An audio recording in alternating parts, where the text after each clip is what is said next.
Well, welcome back to the Morning Report. Today, we begin a five-part series entitled Arctic Frost Exposed. This is part one, the money trail. So what you're about to hear and watch isn't theory. It's not an internet rumor. It's from the Senate Judiciary Committee's own subpoenas tracker. Names, banks, PACs, consultants, it's all there in black and white. Okay. If you want to know what Washington fears, look where they send the subpoenas. The Arctic Frost Tracker shows the investigators didn't chase speeches on January 6th footage. They went straight for the lifeblood, the money.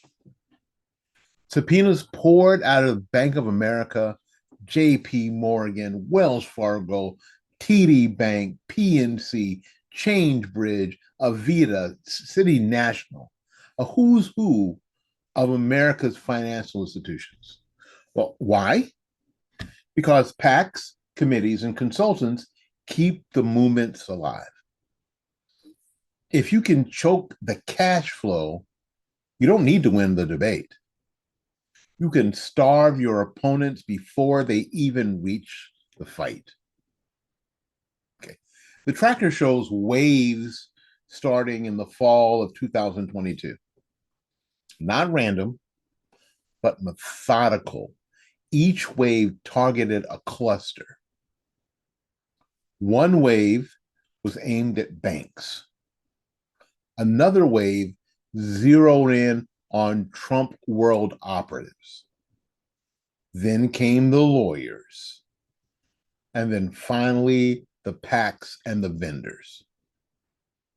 That's how prosecutors build a case.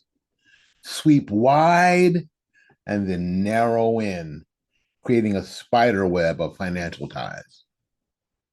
Now, financial subpoenas hit Trump's 2020 campaign vendors.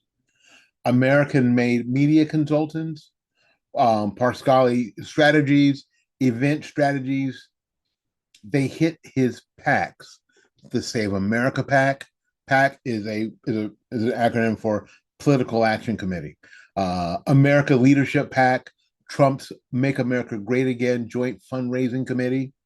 They even pulled records from the Conservative Partnership Institute and the Women for America First. And then they moved to individuals. Bank records for Rudy Giuliani, bank record for Sidney Powell, for Jenna Ellis, for John Eastman, for Kenneth Chesborough, for Justin Clark, Stephen Miller, even the My Pillow guy got swept up in the dragnet through its bank. Okay. This isn't about who wrote a check. It's about building a map. Imagine investigators pinning names and PACs on walls and then connecting them with red string, all in an effort to criminalize association and funding. Think about it. So if you've supported election challenges, then you gave money to a PAC. If you process those payments as a bank, you could be subpoenaed. Your private financial life is pried open. Okay, now here's the truth. This was less about January 6th and more about building precedent.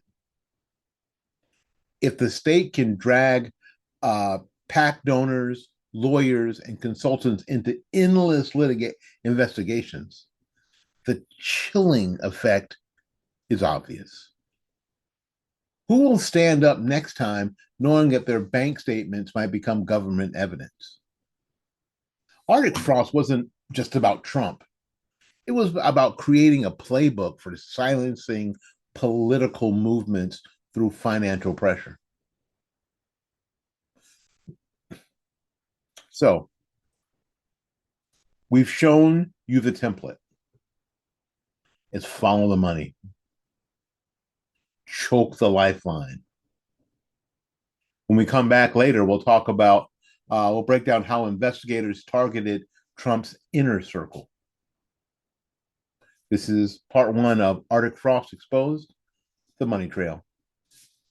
Stay tuned for part two.